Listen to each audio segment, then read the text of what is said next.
আজকে থেকে হাজার বছর আগে দাকিয়ানুস বাদশার একটা সভ্যতা ছিল। এই বাদশা ছিল তৎকালীন সময়কার একজন জালেম শাসক। সে তার রাজ্যে শিরক প্রতিষ্ঠা করেছিল, আল্লাহ রাব্বুল আলামিনের তাওহীদকে উঠিয়ে দিয়েছিল। সে তার রাজ্যে নবী সাল্লাল্লাহু আলাইহি ওয়াসাল্লাম, তৎকালীন সময়কার যে নবী আলাইহিস সালাম, তার সুন্নাহকে উঠিয়ে দিয়ে নিজের মন গড়া আদর্শ বাস্তবায়ন করেছিল দাকিয়ানুস বাদশা। তো সেই বাদশার অধীনে থাকা 8 জন বা 9 জন উচ্চ পদস্থ কর্মকর্তার সন্তানকে আল্লাহ পাক হেদায়েত দান করেন, এবং তারাই ইতিহাসে আসহাবুল কাহফ হিসেবে পরিচিত আছেন। এই 7 জন বা 9 জন যুবক উচ্চ পদস্থ কর্মকর্তার সন্তান ছিলেন। তারা তাওহীদকে চিনতে শিখলেন, আল্লাহ রাব্বুল আলামিনকে চিনতে শিখলেন, শিরকের সাথে তাওহীদের আপোষ করলেন না, সুন্নতের সাথে চলমান জাহিলিয়াতের আপোষ করলেন না। এর ফলশ্রুতিতে তাদের উপর নির্যাতন নেমে আসলো। রাজা তাদেরকে 3 দিন সময় দিলেন। 3 দিনের মধ্যে যদি তোমরা তোমাদের ধর্ম ত্যাগ না করেছ, তাহলে তোমাদেরকে মৃত্যুদণ্ড দেওয়া হবে। তো সেই 7 জন বা 9 জন যুবক ওই রাষ্ট্রের মধ্যে কোনো অরাজকতা সৃষ্টি করলো না, বরং তারা সাইলেন্টলি সেই রাষ্ট্র থেকে চলে গেল। সেই ফিতনাপূর্ণ জাহেলি পরিবেশ থেকে নিজেরা আস্তে করে সরে গেল, সেখানে কোনো রকম ফাসাদ সৃষ্টি করলো না। যাওয়ার সময় তারা একটা কুকুরকে সাথে নিয়েছিল, যেই কুকুর বছরের পর বছর তাদেরকে পাহারা দিয়েছে গুহার মধ্যে। চলতি পথে একটা গুহায় তার আশ্রয় নিয়েছিল, যে গুহার মধ্যে তারা ঘুমিয়ে পড়ে, এবং আল্লাহ রাব্বুল আলামিন 309 বছর পর তাদের ঘুম ভাঙান। 309 বছর পর যখন ঘুম ভাঙল, তারা ক্ষুধার্ত ছিলেন, একে অপরকে জিজ্ঞাসা করছিলেন যে কেম লাবিসতুম, তোমরা কতদিন ঘুমিয়েছ? একজন বলছিল লাবিসনা ইয়াওমান আও বা'দা ইয়াওম, আমরা হয় একদিন ঘুমিয়েছি বা একদিনের কিছু অংশ ঘুমিয়েছি। যাই হোক, তারা ক্ষুধার্ত ছিলেন, তাদের পকেটের মধ্যে কিছু মুদ্রা ছিল, আর সেই মুদ্রা বর্তমান সময়ে চলমান মুদ্রার মতো ছিল না। বর্তমান সময়ে যে চলমান যে মুদ্রাগুলো আছে, যেখানে গোল্ড এবং সিলভারের কোনো অনুপ্রবেশ নাই, যদিও বা কোরআন এবং সুন্নায় গোল্ড এবং সিলভারের কয়েনের কথা আছে, তবে পশ্চিমা সভ্যতা এটাকে হারাম করে দিয়েছে। আর পশ্চিমা সভ্যতা কোনো কিছুকে হারাম করে দিলে সেটা সারা বিশ্বেই হারাম হয়ে যায়, আর পশ্চিমা সভ্যতা কোনো কিছুকে হালাল করে দিলে সারা বিশ্বেই সেটা হালাল হয়ে যায়। পশ্চিমারা যদি বলে পর্দা হারাম, বিশ্ববাসী বলবে হারাম হারাম। তারা যদি বলে পর্নোগ্রাফি জেনা হালাল, সবাই বলবে হালাল হালাল। এখন মানুষ আল্লাহর ইবাদতের চেয়ে পশ্চিমাদের ইবাদত বেশি করে। আর এটা বলে রাখি, সূরা তাওবার 31 নম্বর আয়াতে আল্লাহ পাক বলেছেন, কেউ যদি আল্লাহ পাকের হালালকে হারাম করে নেয় আর আল্লাহ পাকের হারামকে হালাল করে নেয়, এটাকে আল্লাহ পাক কুফরি এবং শিরক বলেছেন। তো দাকিয়ানুস বাদশার যুগটাও ঠিক এমনই ছিল।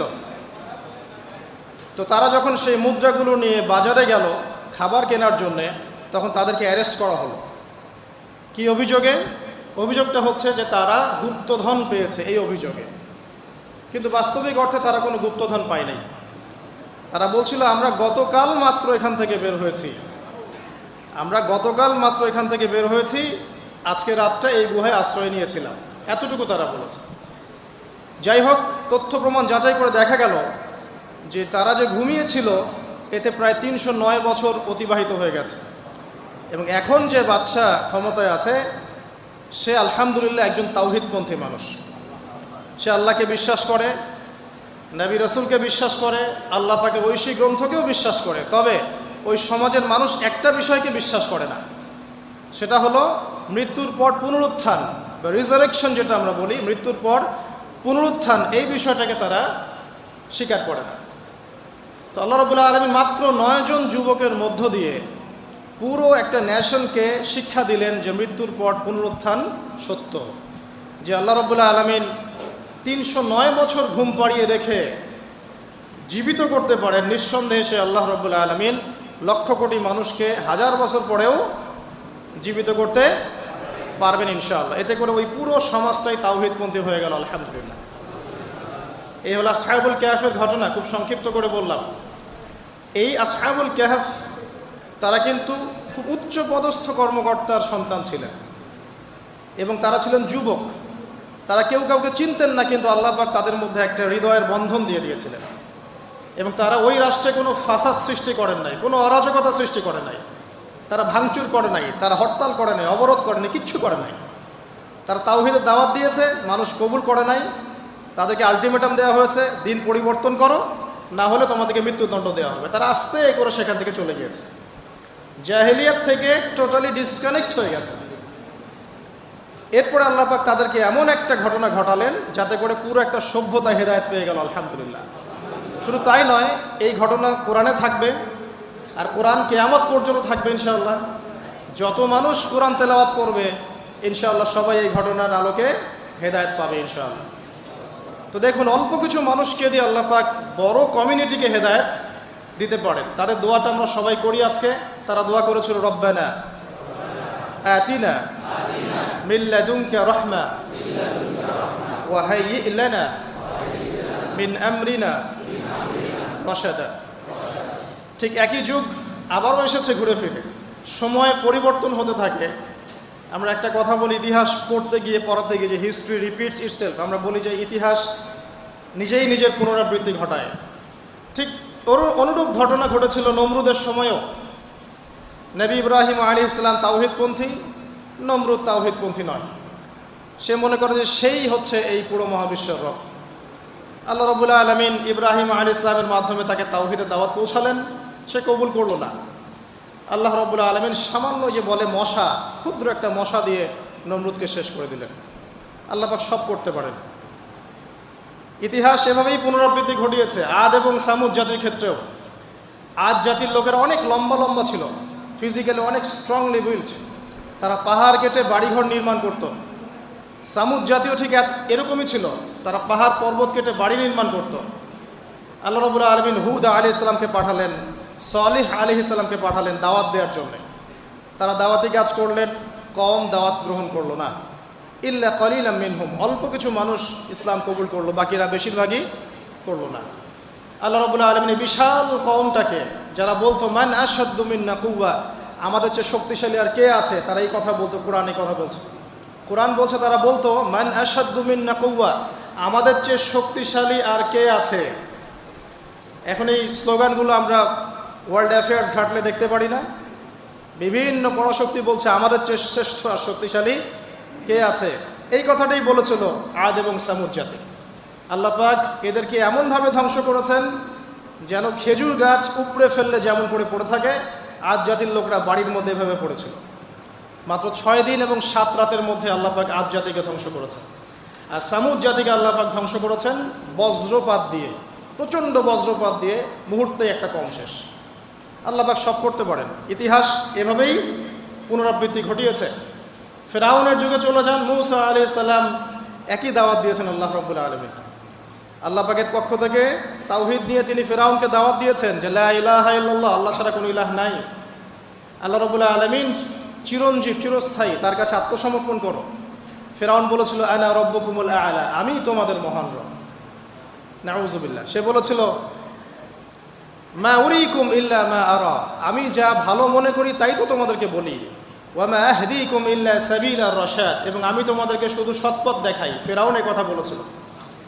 সে বলেছিল যে মা আলিমতু লাকুম মিন ইলাহিন গায়রি, আমি তো জানি না যে আমি ছাড়া তোমাদের কোনো ইলাহ আছে। নাউযুবিল্লাহ। আল্লাহ রাব্বুল আলামিন সবর করেছেন, তাকে সময় দিয়েছেন, একটার পর একটা গজব দিয়েছেন। কখনো উকুন নাজিল করেছেন, কখনো রক্ত নাজিল করেছেন, কখনো প্লেগ, কখনো ব্যাং, কখনো ফড়িং, এরকম করে 9টা আযাব আল্লাহ পাক ফেরাউনকে দিয়েছেন, তার কওমকে দিয়েছেন। সর্বশেষ আল্লাহ রাব্বুল আলামিন লোহিত সাগরে সদল বলে ফেরাউনকে ডুবিয়ে মেরেছেন। ডুবে মরার সময় ফেরাউন বলেছিল যে আমানতু বিরব্বি হারুন ওয়া মূসা, আমি এখন হারুন এবং মূসার রবের প্রতি ঈমান আনলাম। ডুবে মরার সময় ফেরাউন এই কথাটা বলেছিল। তখন আল্লাহ রাব্বুল আলামিন বলেছেন আল আন, এখন, ওয়াকাদ আসাইতা মিন ক্বাবল, এর পূর্বে তুমি বিরুদ্ধাচরণ করেছো। আল ইয়াউমা নুনাজ্জিকা বিবাদানিক, আজকে আমি তোমার বাদান মানে তোমার দেহটাকে সংরক্ষণ করব, প্রিজার্ভ করব। কি জন্য প্রিজার্ভ করবে? মিউজিয়ামে রেখে দেওয়ার জন্য? মিশরের মিউজিয়ামে রেখে দেওয়ার জন্য? কি কারণে প্রিজার্ভ করবে? লিতাকুনা লিমান খালফাকা আয়াহ, তোমার পরবর্তীতে যারা আসবে পৃথিবীতে ওদের সবার জন্য তুমি নিদর্শন হয়ে থাকবে, এই কারণে। তো ফেরাউনের পরে তো হাজার হাজার বছর চলে গেল, এবং এই হাজার বছরে আমরা দেখেছি আরো হাজারটা ফেরাউন এসেছে পৃথিবীতে। তাদের সবার জন্য এই ফেরাউনের মমিটা ছিল কি? নিদর্শন। কে আল্লাহ নিদর্শনের পরোয়া করে? আল্লাহ পাকে নিদর্শনের কে পরোয়া করে? আমাদের কনসেপ্ট এখন এমন, ইনহিয়া ইল্লা হায়াতুনা দুনিয়া, এই দুনিয়ার জীবনটাই আমাদের হায়াত। নামুতু ওয়া নাহইয়া, আমরা এখানেই বাঁচি, এখানেই মরি। ওয়া মা নাহনু বিমাবউসিন, আর আমাদেরকে পুনরুত্থিত করা হবে না। কোনো মানুষ যদি পরকালীন কনসেপ্ট লালন করে চলে, সেই মানুষ কি বেনামাজি থাকতে পারে কিনা? সেই মানুষ কি জাকাত না দিয়ে থাকতে পারে কিনা? যে মানুষ পরকালে বিশ্বাস করে যে আল্লাহর সামনে আমাকে দাঁড়াতে হবে একা একাই, আমার ইমাম, আমার পীর, আমার অমুক, আমার তমুক নেতা নেত্রী কেউ আমার সাথে যাবে না, আমাকে একা আমার আল্লাহর সামনে দাঁড়িয়ে হিসাব দিতে হবে, এই কথা যে চিন্তা করে, সে কি নামাজ না পড়ে থাকতে পারে কিনা? সে কি জাকাত না দিয়ে থাকতে পারে কিনা? সে কি দুর্নীতি করতে পারে কিনা? মানুষকে ঠকাতে পারে কিনা? সে কি সুদ খেতে পারে বা ঘুষ খেতে পারে? সে কি জেনা করতে পারে? সে কি কাপড় খুলে দিয়ে উন্মুক্ত হয়ে ঘুরতে পারে কিনা? এখন তো উন্মুক্ত হওয়ার সংস্কৃতি চলছে নাকি? ইবলিস যখন আদম আলাইহিস সালাম এবং হাওয়া আলাইহিস সালাম তাদেরকে যখন জান্নাত থেকে বের করিয়ে দেয়, প্রলোভন দিয়েছিল, মিথ্যা প্রলোভন, যে হাল আদুল্লুকুম, হে আদম এবং হাওয়া, আমি কি তোমাদেরকে জানিয়ে দিব, আলা শাজারাতিল খুলদি ওয়া মুলকিন লা ইয়াবলা, হে আদম এবং হাওয়া, আমি কি তোমাদেরকে জানিয়ে দিব এমন একটা গাছের ব্যাপারে যেই গাছের ফল খেলে পরে তোমরা চিরস্থায়ী হয়ে যাবে এবং কোনোদিন মরবে না। এই যে চিরস্থায়িত্বের টোপ আর অমরত্বের টোপ, এই দুইটা টোপ দিয়ে আমাদের পিতামাতাকে ইবলিস জান্নাত থেকে বের করে দিয়েছে। এখন পৃথিবীতে যত মানুষ পথভ্রষ্ট হচ্ছি আমরা, আমাদের এই দুইটা খাসলতের কারণে। আমরা অমরত্ব আশা করছি, আমাদের চলাফেরা দেখলে মনে হয় আমরা মরবো না, পরকালীন কনসেপ্ট বাদ। একটা হচ্ছে চিরস্থায়িত্বের টোপ, ক্ষমতা, এই যে ক্ষমতার দাপট, এই দুটো আমাদেরকে কিন্তু পথভ্রষ্ট করছে। ঠিক একই অস্ত্র ছিল ইবলিসের। সূরা আরাফ পড়ে দেখেন, আমি কোনো কিছু বানিয়ে বলছি না। তখন আল্লাহ পাক বললেন যে ইয়া বানি আদম, হে বনু আদম, আদমের সন্তান যারা আছো, আমাদেরকে আল্লাহ পাক বলছে তোমরা শোনো, লা ইয়াফতিনান্নাকুমুশ শাইতান, শয়তান যেন তোমাদেরকে ফিতনায় না ফেলতে পারে। কামা আখরাজা আবাওয়াইকুম মিনাল জান্নাহ, ঠিক যেমন করে তোমাদের পিতামাতাকে শয়তান জান্নাত থেকে বের করে দিয়েছে। যেহেতু আমাদের পিতা আর মাতাকে শয়তান জান্নাত থেকে বের করে দিয়েছে, আল্লাহ পাক এই আদমের সন্তানদেরকে বলছেন তোমরা সতর্ক থেকো, তোমাদেরকে যেন শয়তান জান্নাত থেকে যেভাবে বের করেছিল তোমার পিতামাতাকে, এমন করতে না পারে। আর কি করতে না পারে? ইয়ানজিউ আনহুমা লিবাসাহুমা লিউরিয়াহুমা মিন সাওআতিহিমা, পড়ে দেখেন সূরা আরাফ। আল্লাহ বলছেন মনে রেখো আদমের সন্তানরা, ইবলিস কিন্তু শুধু তোমার পিতামাতাকে জান্নাত থেকে বের করেই দেয় নাই, বরং গাছের কাছে নিয়ে গিয়েছিল, ফল খাওয়ার সাথে সাথেই তাদের গায়ের পোশাক খুলে পড়ে গিয়েছে। তাহলে আমাদের পিতামাতাকে জান্নাতে নগ্ন করে দিয়েছিল কে? সেই কথা আল্লাহ পাক বলছেন আদম সন্তানদেরকে তোমরা সতর্ক থেকো, তোমাদেরকে যেন ইবলিস নগ্ন করতে না পারে, ঠিক যেমন করে তোমাদের পিতামাতাকে করেছে। তাহলে এখন যে পুরো বিশ্ব জুড়ে নগ্নতার যে সংস্কৃতি চলছে, তাই এরা কার এজেন্ডা বাস্তবায়ন করছে বুঝতে পারছেন?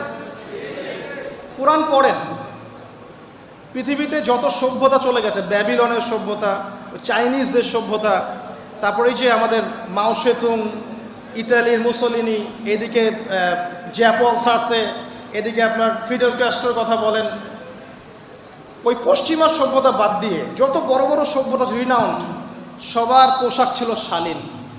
আমি চ্যালেঞ্জ করলাম, খুঁজে দেখেন চাইনিজদের পোশাক দেখেন, আগেকার পোশাক, হাজার বছর আগের পোশাক, শালীন পোশাক। তারা কিন্তু মুসলিম ছিলেন না। আপনি এই ব্যাবিলনের সভ্যতা দেখেন, ব্যাবিলনের সভ্যতা অনেক প্রাচীন না? এই সভ্যতার পোশাক দেখবেন এটা অশালীন পোশাক ছিল না। এমনকি আইয়ামে জাহিলিয়াত যেটা আমরা বলি, নবী সাল্লাল্লাহু আলাইহি সাল্লাম যখন জন্ম নেননি তার আগের সময় কথা হচ্ছে, ওই সময়ও যে মানুষ জেনা করত, মেয়েকে যে কন্যা সন্তানকে জীবিত দাফন করত, তারপরেও ওদের পোশাক শালীন ছিল।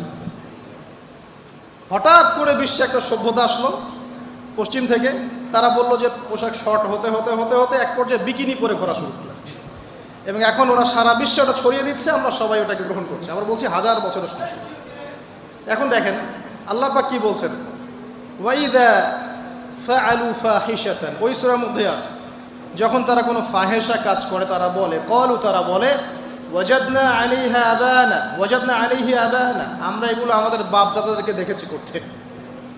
যখন তারা কোনো ফাহেসা কাজ করে তারা বলে, অশ্লীল কাজ করলে বলে, আমরা এগুলো দেখেছি বাপ দাদা পিতৃপুরুষ থেকে করে আসছে।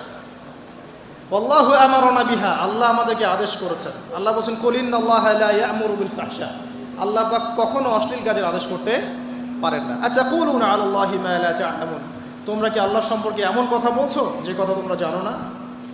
আল্লাহ কিসের আদেশ করেন? আল্লাহ বলছেন, কুল আমারা রাব্বি বিল কিসত, হে নবী বলে দিন আল্লাহ পাক আদেশ করেন ন্যায় বিচারের আদেশ করেন।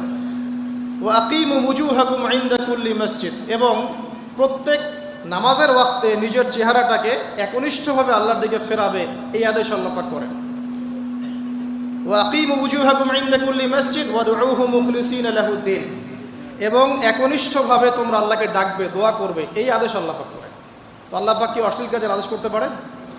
ইতিহাস পড়ে দেখেন, আমি নিজে হিস্ট্রির ছাত্র, আপনি পড়ে দেখবেন, পুরো ঐতিহাসিক পটভূমি পড়ে দেখবেন, মানুষ এই ঊনবিংশ শতাব্দী আসার আগে এত অশ্লীল ছিল না।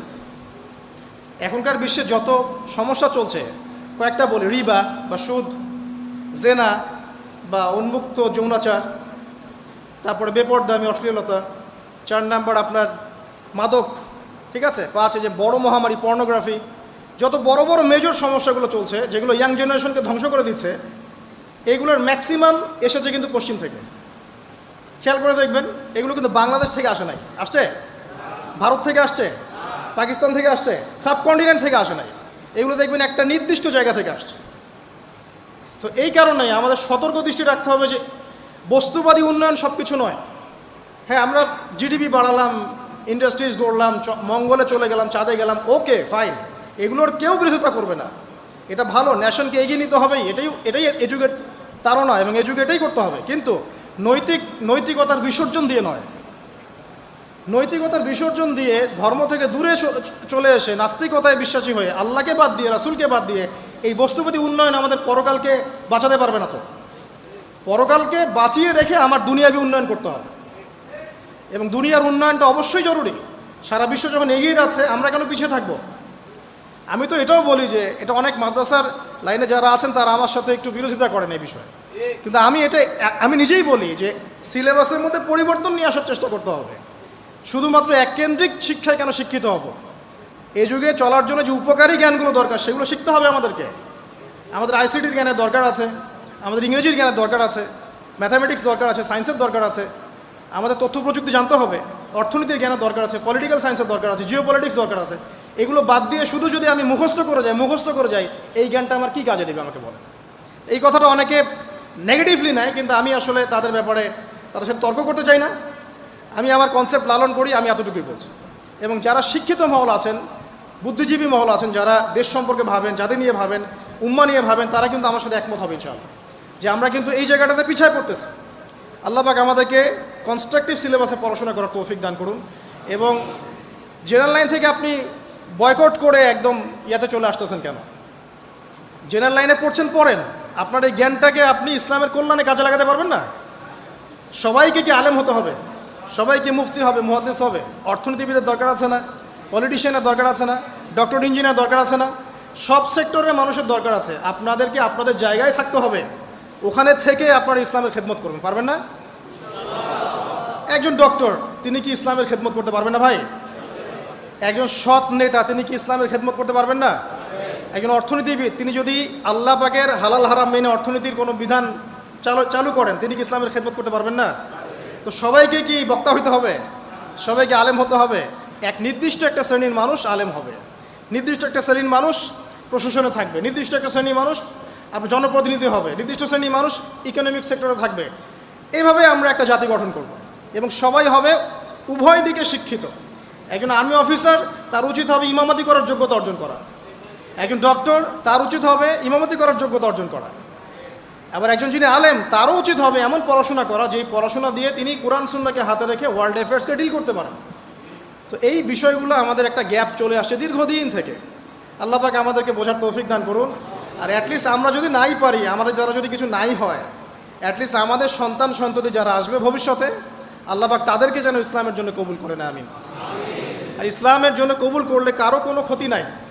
ইসলামের আন্ডারে প্রত্যেক অমুসলিমের সর্বোচ্চ অধিকার রক্ষা করা হয়, অন্য কোনো জায়গায় করা হয় না। এবং প্রত্যেকটা ধর্মগ্রন্থের মূল কথাগুলো দেখবেন একই রকম। এক আল্লাহর কথা বলছেন, একজন শেষ নবীর কথা বলছেন, সত্য কথা বলার কথা বলছেন, ন্যায়ের পথে চলার কথা বলছেন। প্রত্যেকটা ধর্মগ্রন্থ পড়ে দেখেন, এই যে ওল্ড টেস্টামেন্ট বলেন, নিউ টেস্টামেন্ট বলেন, বেদ বলেন, আপনি বাইবেল বলেন, পড়েন, একটু পড়েন, তুলনামূলক ধর্মতত্ত্বের বইগুলো পড়েন, দেখবেন অনেক মিল আছে। তো সবাই যদি যার যার ধর্ম পালন করেন, কোনো সমস্যা আছে? সবাই যদি যার যার ধর্মের নৈতিক বিষয়গুলো মেনে চলে, কোনো সমস্যা আছে? এই সহজ সরল কথাগুলো আমরা জনগণকে বোঝাতে ব্যর্থ হচ্ছি। এই সুযোগ নিয়ে এক শ্রেণীর মানুষ এক দলকে আরেক দলের বিরুদ্ধে লাগিয়ে দিচ্ছে, স্বার্থ খুঁজে, নিজের স্বার্থে, দুনিয়ার স্বার্থে। এবং ওই যে বললাম একটা সভ্যতার কথা, ওদের স্বার্থে শান্তিপূর্ণ একটা জনসমষ্টির মাঝে ফাসাদ লাগিয়ে দিচ্ছে উদ্দেশ্যপ্রণীতভাবে কিছু মানুষ। এদেরকে চিনতে শিখুন, এদেরকে বয়কট করতে শিখুন। আল্লাহ পাক তৌফিক, বোঝার তৌফিক দান করুন। যাক, আমি আর ওদিকে যাচ্ছি না। দেখুন, নবী মুসা আলাইহিস সালামের সময় হিস্ট্রি এভাবে রিপিট হয়েছে। আপনাকে একটা কওমের কথা বলি, এই যে শুআয়ব আলাইহিস সালামের কওম, যাদেরকে মাপে কম দেওয়ার কারণে আল্লাহ পাক ধ্বংস করেছেন। কোন কারণে? মাপে কম দেওয়ার কারণে। আল্লাহ রাব্বুল আলামিন ভূমিকম্প দিয়ে ধ্বংস করেছেন এই প্রথম এই কওমটাকে, যারা ছিল শুআয়ব আলাইহিস সালামের কওম। তাদের অপরাধ খুব বড়সড় ছিল না, কিন্তু আপনি দেখেন তারা শিরকের পাপ করতো, ঠিক আছে, এই পাপটা মোটামুটি ধ্বংসপ্রাপ্ত সব কমই করেছে। এই শিরকের পাপ বাদ দিয়ে তারা আরেকটা বড় পাপ করতো, একটা বড় পাপ করতো। সেটা কি? তারা মাপে কম দিত, অন্যদেরকে ঠকাতো, মানে জনগণের সম্পদ লুট করে মাপে কম দিত। এই একটা কারণে আল্লাহ পাক শুআয়ব আলাইহিস সালামের কওমকে পুরো ভূমিকম্প দিয়ে ধ্বংস করে দিয়েছে। তা আমি আপনাদেরকে জানিয়ে রাখি যে আমি যেহেতু আখিরুজ্জামান স্টাডি করেছি বা করছি, এখনও কিন্তু 3টা বড় বড় ভূমিকম্প আসা বাকি আছে। নবী করিম সাল্লাল্লাহু আলাইহি ওয়াসাল্লাম একদিন মসজিদের সামনে দিয়ে যাচ্ছেন, সাহাবীরা ভিতরে বসে আছে। সাহাবীরা কোন একটা বিষয়ে কথোপকথন করছেন। নবী করিম সাল্লাল্লাহু আলাইহি ওয়াসাল্লাম জিজ্ঞাসা করলেন, তোমরা কি নিয়ে কথাবার্তা বলছো? সাহাবীরা বললেন যে আমরা কিয়ামতের আলামতগুলো নিয়ে কথা বলছিলাম। তখন নবীজি বললেন সাল্লাল্লাহু আলাইহি ওয়াসাল্লাম, 10টা আলামত আসার আগে কিয়ামত হবে না। কয়টা আলামত? 10টা। এই 10টা আসার আগ পর্যন্ত কিয়ামত হবে না, নিশ্চিন্ত থাকতে পারেন। কিন্তু এই 10টা কবে চলে আসবে এর কোনো গ্যারান্টি আছে? নাই। তার প্রথমটা হচ্ছে দাজ্জাল, মাসিহুদ দাজ্জাল মানুষের রূপে বের হবে। 2, ঈসা ইবনে মারইয়ামের আগমন, নবী ঈসা আলাইহিস সালাম আসবেন এবং তার হাতে দাজ্জাল নিহত হবে। কোথায় নিহত হবে সেটাও বলে দেওয়া আছে, প্যালেস্টাইনের বাবেলুদ নামক জায়গায়, যে জায়গাটা অলরেডি প্রস্তুত। 3 নাম্বার হচ্ছে দাব্বাতুল আরদ, জমিন থেকে একটা অদ্ভুত প্রাণী বের হবে যে মানুষের সাথে কথাবার্তা বলবে। এটা হাদিসে আছে, কিন্তু তা আমরা এখন নিঃসন্দেহে 90% মানুষ বিশ্বাস করবে না। এবং যারা একটু বেশি চেতনাধারী তারা বলবে যে মোল্লা মুন্সিদের কথা শোনো, প্রাণী বলে আবার কথা বলবে। কিন্তু হ্যাঁ, এই কথাটাই যদি নাসা বলে, যে হ্যাঁ একটা প্রাণী আছে পৃথিবীর গভীরে, সে অচিরেই বের হবে এবং কথা বলবে, দেখবেন সবাই বিশ্বাস করছে। দেখেন চিন্তাগত শিরক। দেখেন এই ভলেন্টিয়ার যারা আছো ওইখানে করো, চিন্তাগত শিরকটা দেখেন। যখন আমরা ওইসব মিডিয়া থেকে কোনো কথা আসে, আমরা নিশ্চিন্তে নির্দ্বিধায় বিশ্বাস করি। আল্লাহ পাক হাদিসে বলছেন, নবী হাদিসে বলছেন যে দাব্বাতুল আরদ বের হবে, মানুষের সাথে কথাবার্তা বলবে। মানুষ বিশ্বাস করতে চায় না। আর কি? ধোঁয়া। এই ধোঁয়ায় আকাশ ছেয়ে যাবে, ধোঁয়া দিয়ে আকাশ ছেয়ে যাবে। এবং এত বড় ধোঁয়া বিশ্ববাসী কখনো দেখে নাই। এখন অনেকে বলছেন, এখনকার আধুনিক স্কলার যারা, অনেক স্কলাররা এটা মত, এটা কিন্তু হাদিসে নাই, তাদের মত হতে পারে যে একটা নিউক্লিয়ার এক্সপ্লোশন হবে। সারা ওয়ার্ল্ড তো এখন নিউক্লিয়ার যুদ্ধের সামনে দাঁড়িয়ে আছে, তখন হয়তো বা ধোঁয়ায় পুরো বিশ্ব ছেয়ে যেতে পারে। এটা তাদের মত। এটা হতেও পারে, নাও হতে পারে, হওয়ার সম্ভাবনা কিন্তু আছে, উড়িয়ে দেওয়া যাচ্ছে না। ঠিক আছে? 4টা। 5 কি? 5 হচ্ছে ইয়াজুজ আর মাজুজ। ইয়াজুজ আর মাজুজ এই প্রকৃতি বের হবে, এরাও কিন্তু আদম সন্তান, এবং তারা পৃথিবীর পানি খেয়ে শেষ করে ফেলে দিবে, মহাসাগরের পানি খেয়ে শেষ করে ফেলে দিবে। তারপর এই যে 6, 7, 8 এই তিনটা হচ্ছে তিনটা বড় বড় ভূমিকম্প, যেটা বলতে গিয়ে আমি যে আসলাম যে তিনটা ভূমিকম্প এখনও আসা বাকি আছে। নবীজি বলেছেন একটা পৃথিবীর পূর্ব দিকে হবে।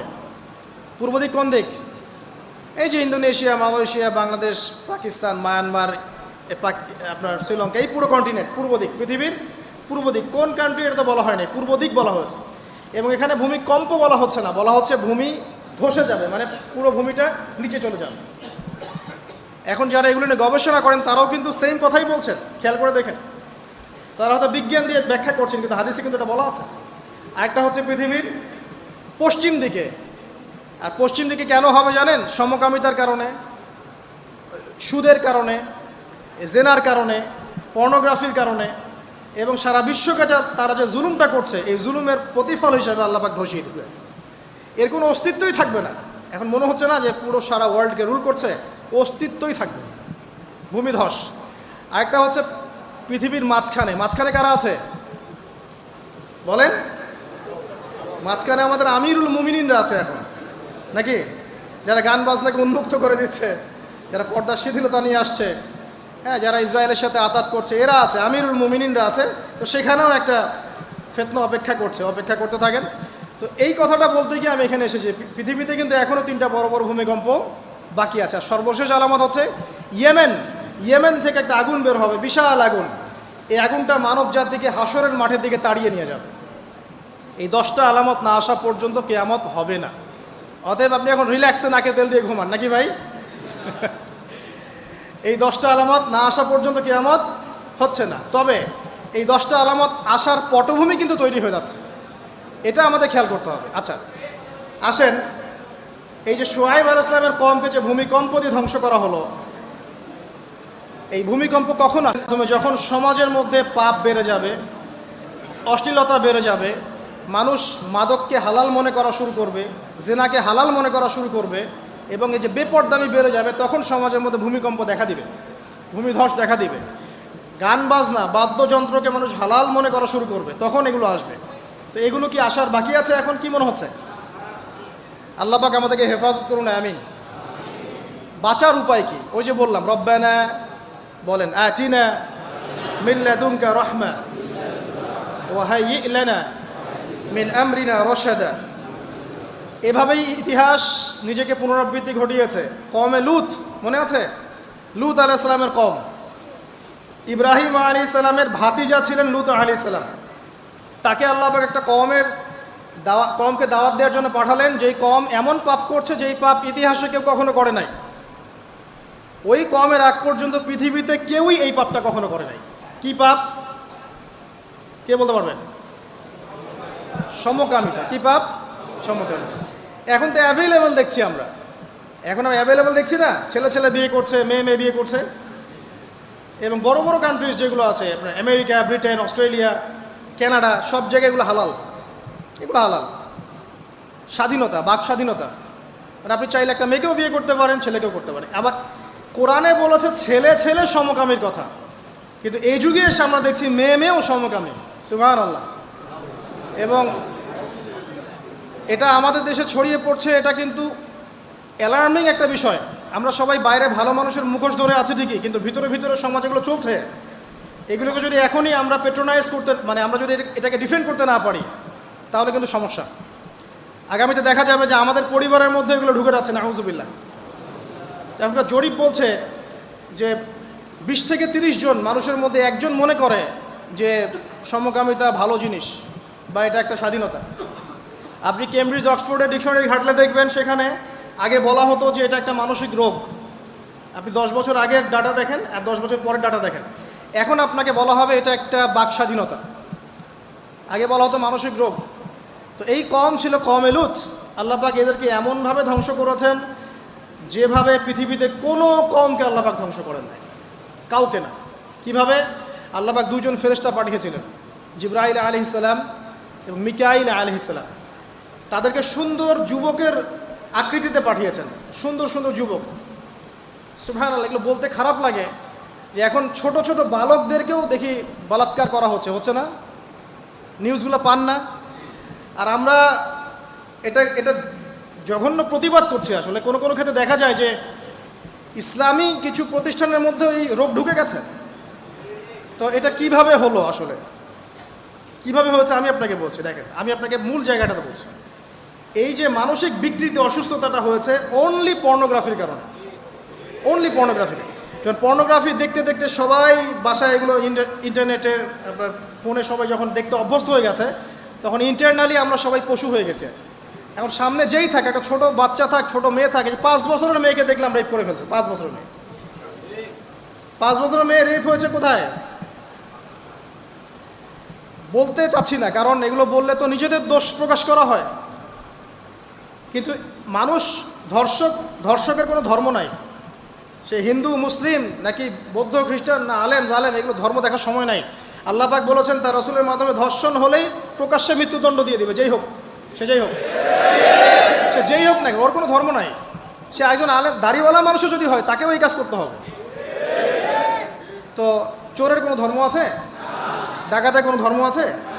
তো মিডিয়া আবার টেকনিক্যালি দেখবেন ওইটাকে হাইলাইট করবে বেশি, বিকজ এখানে একটা সুযোগ আছে ইসলামকে ডমিনেট করার জন্য। কিন্তু সেম ঘটনা কিন্তু অনেক বড় বড় সেকুলার প্রতিষ্ঠানে ঘটেছে, ওগুলো কিন্তু আমরা হাইলাইট করতে দেখি না। এটা আমরা বুঝি ইন্টেনশনটা কি। তবে এখানে একটা বিষয় ক্লিয়ার করতে হবে যে পাপী যেই করুক তাকে শাস্তির আওতায় আনতে হবে। আল্লাহ পাক তৌফিক এনায়েত করুন বোঝার। এখন এমন একটা সময় চলছে, বাচ্চারাও এগুলো থেকে নিরাপদ না। 5 বছরের মেয়ে, 7 বছরের মেয়ে, কয়দিন আগে দেখলাম যে 2 বছরের মেয়ে, নাউজুবিল্লাহ, তার সাথেও নাকি এরকম ঘটনা ঘটেছে, এবং উত্তরবঙ্গেরই ঘটনা এগুলো। আর এগুলো শহরের চেয়ে এখন গ্রামে বেশি হচ্ছে। কারণ কি জানেন, গ্রামে তো আগে মানুষ এই উন্মুক্ত পোশাক আশাক দেখতো না খুব বেশি। এখন যখন পর্ন চলে আসছে হাতে, বাসায় সব এগুলো দেখছে, তখন গ্রামে দেখবেন ধর্ষণ বাড়ছে না? এটা নিয়ে আমি আলাদা লেকচার দিয়েছি যে কতগুলো ধর্ষণ হয়েছে এই পর্যন্ত। এই বছরই লাস্ট এই বছরই দেখবেন রিপোর্টেড 1337টা রেপের ঘটনা ঘটেছে এই বাংলাদেশেই। এটি অ্যালার্মিং বিষয়। আর আমেরিকাতে প্রতি 6 জনে একজন রেপ হয়, আর রেপের রাজধানী হচ্ছে সাউথ আফ্রিকা, ওখানে প্রতি 3 জনে একজন রেপ হয়। তো এগুলো কিভাবে হচ্ছে? Only because of pornography. এটা যদি এখনও বন্ধ করতে না পারা যায়, আগামী ভবিষ্যৎ খুব খারাপ হবে। যেখানে সেখানে মানুষ জেনা করবে, যাকে তাকে রেপ করবে, দেখে নিয়ে। বিকজ এটা ভিতর থেকে মানুষকে পশু বানিয়ে দিচ্ছে। আমরা জানি এর পিছনে একটা বড় ইন্ডাস্ট্রি কাজ করে, যারা সারা বিশ্বে প্রায় 98 বিলিয়ন ডলারের ব্যবসা করে পর্ন দিয়ে। শুধু আমেরিকায় ব্যবসা করে 12 বিলিয়ন ডলারের, সারা বিশ্বে 12 বিলিয়ন ডলার বোঝেন? 1 বিলিয়ন ডলার কত কোটি বোঝেন? 100 কোটি ডলার। এই বিশাল একটা ইন্ডাস্ট্রি আছে, এর পিছনে টাকা কাজ করে, টাকা, অনলি টাকা। আর এখানে যা দেখানো হয় সবই ফেক, এগুলো কোনোটাই সত্য না। এটা শুধু একটা অভিনয়, আর কিচ্ছু না। তো এটা দিয়ে পুরো স্পেশালি মুসলিম যুবকদের ভিতরে এমন একটা মানে পশুত্ব ঢুকিয়ে দেওয়া হয়েছে যে জেনা, ধর্ষণ, বেহায়াপনা এগুলো বাড়তেই আছে দিন দিন। এটা না কমানো গেলে এবং মানে আইনের সুশাসন নিশ্চিত করা না গেলে ধর্ষণ কমবে না, জেনা কমবে না, ইফটিজিংও কমবে না, মেয়েদের অধিকার আর আদায় করা সম্ভব হবে না। এটা আমার মত। বাকিটা আপনারা ভেবে দেখেন, আপনারা অনেক বিজ্ঞ মানুষ আছেন, ভেবে দেখেন কি করলে এগুলো কমবে। যদি না ভাবি, আল্লাহ পাক কি করবেন জানেন? একটা হাদিস বলি খালি। জাইনাব বিনতে জাহাশ রাদিয়াল্লাহু আনহা তিনি বলছেন, ইয়া রাসূলুল্লাহ সাল্লাল্লাহু আলাইহি ওয়াসাল্লাম, আনুহলিকু ওয়া ফিনা সালিহুন, আমাদের মধ্যে সৎ লোক থাকা অবস্থাতেও কি আমরা ধ্বংস হয়ে যাব? আমাদের মধ্যে সৎ যে অনেক ব্যক্তি আছে তারা থাকলেও কি আমরা ধ্বংস হয়ে যাব? নবীজি বলছেন, নাআম, হ্যাঁ তোমরা ধ্বংস হবে। ইযা কাসরাতিল খাবাস, যখন নোংরামি, অশ্লীলতা, বেহায়াপনা বাড়তে থাকবে, আলেম জালেম সব ধ্বংস হয়ে যাবে। তা আমরা আমাদের স্বার্থেই কথাগুলো বলবো, কারণ আমরা যদি এগুলোকে প্রতিহত করতে না পারি, তাহলে আমাদের বাড়িতেও এই ফিতনা ঢুকে আসবে না? আসবে। দেখে নিয়েন, আল্লাহ পাক বোঝার তৌফিক এনায়েত করুন, আমিন। তো কওমে লূতকে আল্লাহ পাক কী করেছেন? সুন্দর বালকের রূপে এই জিবরাইল আর মিকাইল আলাইহিস সালামকে পাঠিয়েছেন। এখন লূতের লোকরা বলছে যে তোমার ঘরে যে মেহমান দুজন এসেছে ওদেরকে আমাদেরকে দাও। নাউজুবিল্লাহ, বুঝতে পারেন নাই? তোমার ঘরে যে দুজন মেহমান এসেছে, ওই দুজন মেহমানকে নিতে এসেছে। লূত আলাইহিস সালাম বলছেন যে আমার হাউলাই বানাতিন কুনতুম ফাইলিন, তোমাদের যদি বিয়ে করার ইচ্ছা থাকে, আমার মেয়েরা আছে, তাদেরকে বিয়ে করা প্রয়োজনে। একজন নবী তার মেয়েকে বিয়ে দিতে যাচ্ছেন, তাও তোমরা এই পথে যেও না। তখন এই কওমে লূতের লোকরা বলছে, তুমি খুব ভালো করে জানো হে লূত আমরা কি জন্য এসেছি। তখন তিনি বলছেন, আলাইসা মিনকুম রাজুলুন রশিদ, তোমাদের মধ্যে কি একজনও ভালো মানুষ নাই? এরপরে আল্লাহর আযাব আসলো। লূত আলাইহিস সালাম এবং তার স্ত্রী চলে যাচ্ছেন। তার স্ত্রী কিন্তু আবার ঈমানদার ছিলেন না, সে পিছনে ফিরে বারবার দেখছে। নূহ আলাইহিস সালামের স্ত্রী যেমন ঈমানদার ছিলেন না, লূত আলাইহিস সালামের স্ত্রীও তেমনি ঈমানদার ছিলেন না। নবীর স্ত্রী হওয়া সত্ত্বেও তারা কিন্তু জাহান্নামে যাবে, নাউযুবিল্লাহ। তো এই লূতকে ধ্বংস করলেন আল্লাহ পাক, কওমে লূতকে এভাবে ফেরেশতার পাখা দিয়ে ওই পুরো জায়গাটাকে উঠিয়ে নিয়ে মাটিতে আবার ধসিয়ে দেওয়া হয়েছে। এই জায়গাটা এখন নিদর্শন হয়ে আছে। জর্ডানের পাশে দেখবেন ওই যে ডেড সি, একটা মৃত সাগর আছে না, ওইটা ছিল সেই জায়গা। এখানে সাদুম গোত্র থাকতো, সাদুম, এই কওমের নাম ছিল সাদুম। এরা সমকামী ছিল। এখন আপনার জন্য আমার নসিহত হচ্ছে, নবী সাল্লাল্লাহু আলাইহি ওয়াসাল্লাম বলেছেন, আমি শেষ জামানায় আমার উম্মতের উপর কিছু বিষয় ভয় করি, যে এগুলো আমার উম্মতের মধ্যে ঢুকে যাবে, আমি আশঙ্কা করে ঢুকে যাবে। কি কি বিষয়? এক নাম্বার, যে আমি আশঙ্কা করি যে আমার উম্মতের মধ্যে মূর্তি পূজা ঢুকে যাবে, মুসলিম কিন্তু স্ট্যাচু ওয়ার্শিপ করবে। দুই, আমি আশঙ্কা করি আমার উম্মতের মধ্যে রিয়া ঢুকে যাবে। রিয়াটা কি? লোক দেখানো আমল। রিয়া কি? লোক দেখানো আমল। আমি আশঙ্কা করি যে আমার উম্মতের মধ্যে সমকামিতা ছড়িয়ে পড়বে। ছড়িয়ে পড়ে নাই? এগুলো নবী সাল্লাল্লাহু আলাইহি ওয়াসাল্লামের আশঙ্কা ছিল। দেখেন সবগুলো এখন বাস্তব হয়ে গেছে। আল্লাহ রাব্বুল আলামিন এই সমকামিতার পাপ থেকে আমাদেরকে হেফাজত করুন, আমিন। এভাবেই ইতিহাস রিপিট হয়েছে। আল্লাহ পাক এদেরকেও ধ্বংস করেছেন।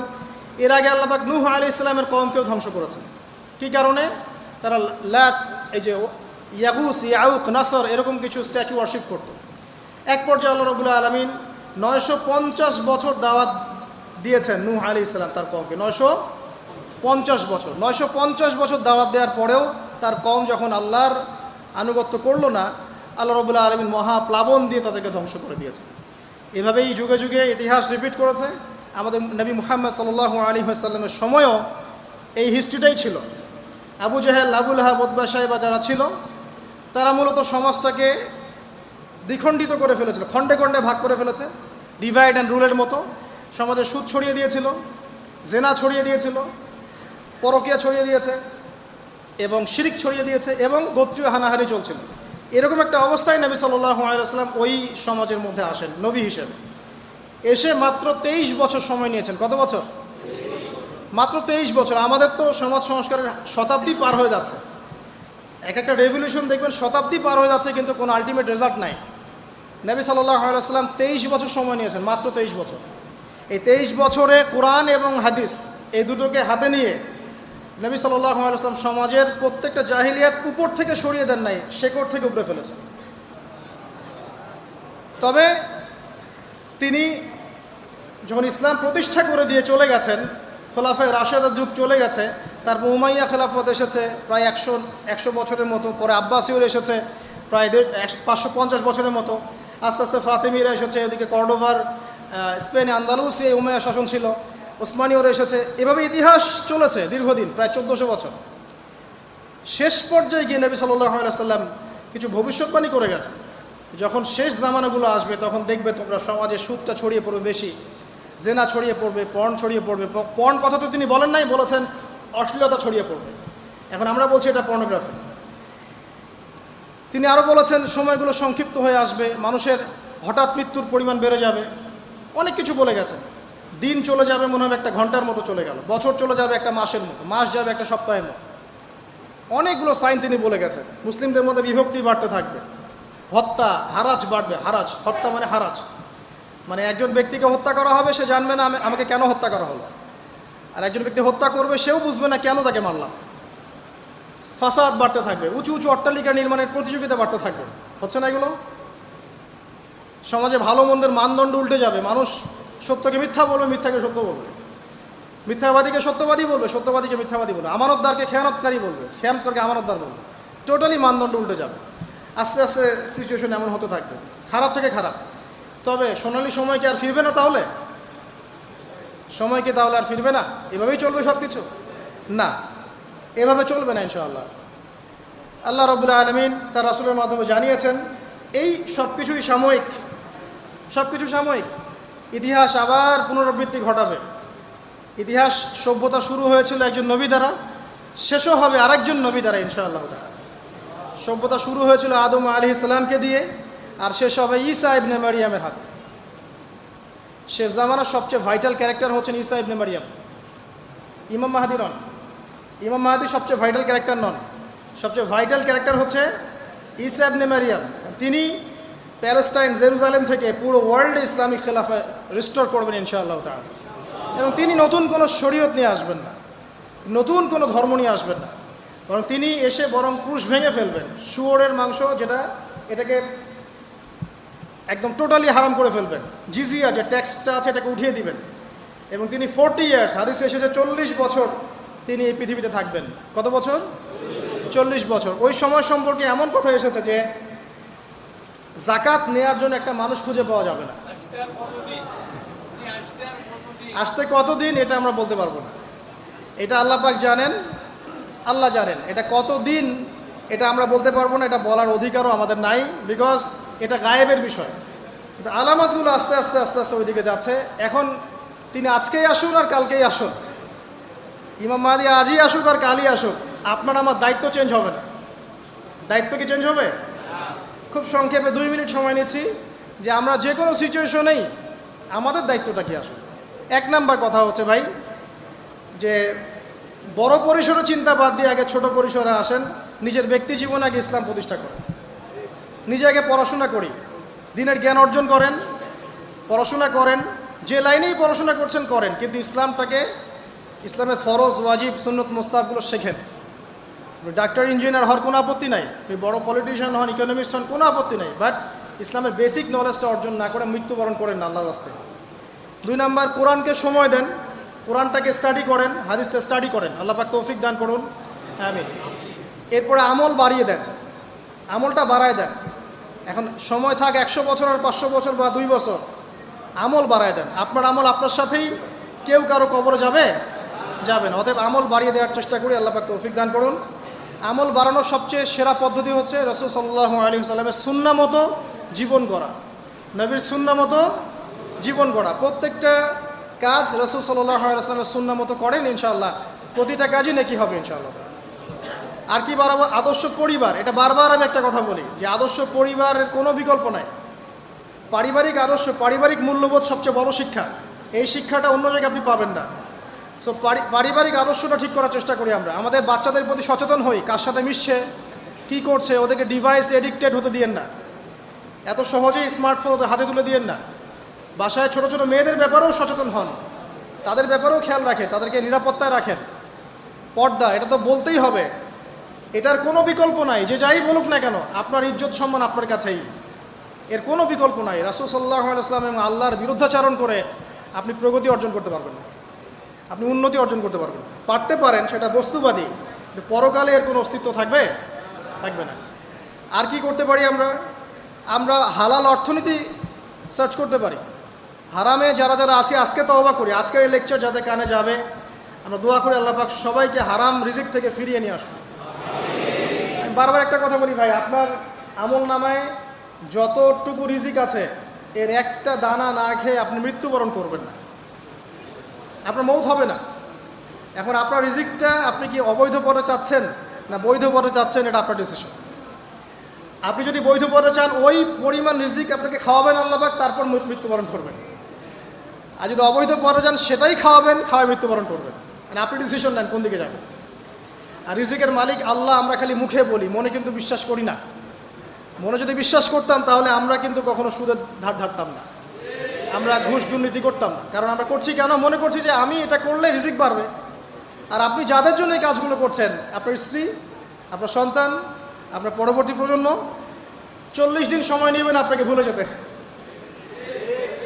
40 দিন সময় নেবেন আপনাকে ভুলে যেতে, দেখে নিন। কবর খুব একাকিত্বের জীবন। আসলে মৌতের যে যন্ত্রণার কথা আমরা বলি না, এটা সবচেয়ে বড় বিষয়টা কি জানেন? শারীরিক কষ্ট তো আছেই, এই যে দুনিয়ার সবার থেকে বিচ্ছেদ, এটাই হচ্ছে যন্ত্রণা। সবার থেকে বিচ্ছেদ না, সবার থেকে বিচ্ছেদ হয়ে চলে যেতে হয়, এটা সবচেয়ে বড় যন্ত্রণা। মানুষ একা থাকতে চায় না। ওই জেলখানায় যে মানুষকে বন্দি করে রাখে না, ওই একাকিত্বের কষ্টে মানুষ ভোগে। একা, আমি একা, কেউ নেই আমার সাথে, এটাই। এর উপর যদি আবার টর্চার করা হয়, রিমান্ড দেওয়া হয়, তাহলে কি অবস্থাটা হবে বোঝেন। এই হলো কবর। একটা ঘটনা বলে শেষ করে দেই। যে একজন ব্যক্তি মারা গেছেন, আর মুসা আলাইহিস সালামের সময় মানে বানু ইসরাইলের কোনো এক নবী, আমি ঠিক নাম বলতে পারবো না যে কোন নবী, কারণ নামটা হাদিসে আসে নাই, কোনো একজন নবী আল্লাহর কাছে দোয়া করছেন, আল্লাহ মৃত মানুষের সাথে আমার একটু কথোপকথন করায় দাও, আমি জাস্ট একটু কথাবার্তা বলতে চাই যে মৃত মানুষটা কেমন আছে বা তাদের অবস্থাটা কি আমি জানতে চাই। তো আল্লাহ পাক সেই ব্যবস্থা করে দিলেন। তিনি একটা কবরের কাছে গিয়ে দাঁড়ালেন, একজন মৃত মানুষ উঠে আসলো। এটা সায়েন্স বিশ্বাস নাও করতে পারে, আমাদের কোনো মাথা ব্যথা নেই, ঠিক আছে? তো এবার তিনি তাকে জিজ্ঞাসা করছেন যে তুমি কেমন আছো, তুমি কেমন আছো, এই মুর্দাকে জিজ্ঞাসা করছেন। তিনি বলছেন আজকে থেকে প্রায় 500 বছর আগে আমার মৃত্যু হয়েছে। এই ব্যক্তি বলছেন আজকে থেকে প্রায় 500 বছর আগে আমার মৃত্যু হয়েছে, এখন পর্যন্ত আমার গা থেকে, আমার আত্মা থেকে মৌতের যন্ত্রণা দূর হয় নাই। লা ইলাহা ইল্লাল্লাহ। তো এই হচ্ছে অবস্থা। আমরা ব্যক্তিগত চিন্তাটা আগে করি, নিজের ফিকির, নিজের কবরের ফিকির, নিজের এলেম, নিজের আমল, নিজের পরিবার, নিজের রিজিক। যাদের জন্য হারামে যাচ্ছেন কেউ সাথে যাবে না, কেউ সাথে যাবে না, না আপনার গার্লফ্রেন্ড, না আপনার বউ বাচ্চা, কিচ্ছু না। এগুলো তো শুধু মায়ার বাঁধন, মায়ার বাঁধন না, মায়ার বাঁধন। যদি এগুলো নেয়ামত হয় আলহামদুলিল্লাহ, যদি এগুলো দুনিয়াতে আপনার ফিতনা সৃষ্টি করে আপনি আসহাবুল কাহাফ হয়ে যান। কথা বুঝতে পারছেন না? এরপরে যদি সামর্থ্য হয়, আল্লাহ পাক আপনাকে জ্ঞান দেন, আপনাকে পলিটিক্যাল পদ দেন, ইকোনমিক সেকশনে জ্ঞান দেন, ইত্যাদি ইত্যাদি, আপনাকে আল্লাহ যে সেকশনে রাখবেন সেখান থেকে দিনের খেদমত করবেন, পারবেন না ইনশাল্লাহ? ডক্টর হয়েছেন, রোগীদের ফিস কমায় দেন, ট্রিটমেন্ট ইজি করে দেন। হ্যাঁ, ডক্টর হন, একজন ভালো ডক্টর হন, কসাই হয় না। ইঞ্জিনিয়ার হন, একজন সৎ ইঞ্জিনিয়ার হন, চোর হন। আপনি যেখানে থাকবেন সেখান থেকেই আপনি খেদমত করতে পারবেন। সবাইকে আলেম হতে হবে জরুরি না, সবাইকে দায়ী হতে হবে জরুরি না, এবং সবাই এটা হতেও পারবে না। এভাবে জাতি গঠন হয় না। আগে বলছি বিভিন্ন সেকশনে মানুষ আমাদের লাগবে, এবং প্রত্যেকটা সেকশনেই তাওহীদপন্থী ইমানদার মানুষ লাগবে। এবং ইনশাআল্লাহ তাআলা আমরা যদি সবাই সবার ধর্মটা ঠিকঠাক মতো পালন করি, দেখবেন ধর্মের মধ্যে কোনো ভেদাভেদ থাকবে না ইনশাআল্লাহ। যে যা ধর্ম পালন করুক, কোনো মন্তব্য করতে যাবেন না, ঠিক আছে? আপনি আপনার ধর্ম ঠিক মতো পালন করছেন কিনা এটার দিকে ফোকাস করেন। আল্লাহ পাক আমাদের সবাইকে তৌফিক ইনায়াত করুন কথাগুলো বোঝার, আমিন। আর সবশেষে যদি আমাদের এর চেয়েও বেশি কিছু করার সক্ষমতা থাকে, তখন আপনি দিনের প্রচার করবেন, প্রসার করবেন, তাবলীগ করবেন, আল্লাহর পথে মানুষকে ডাকবেন। এর চেয়ে বড় ব্যবসা হতে পারে না। কারণ আপনার দাওয়াতের মধ্য দিয়ে যত মানুষ আল্লাহর দিকে আসবে, যত মানুষ হারাম ছেড়ে হালালের দিকে চলে আসবে, সবার নেকি ইনশাআল্লাহ আপনি পাবেন ইনশাআল্লাহ। আল্লাহ পাক আমাদের সবাইকে সবচেয়ে সর্বোত্তম ব্যবসায় অংশগ্রহণ করার তৌফিক ইনায়াত করুন, আমিন। আমি আজকে আর লম্বা করছি না, এখানে শেষ করছি। আকুলু কওলি হাযা আস্তাগফিরুল্লাহ লি ওয়া লাকুম ওয়া লিসাইরিল মুসলিমিন। বারাকাল্লাহু লানা ওয়া লাকুম বিল আয়াতিল হাকীম।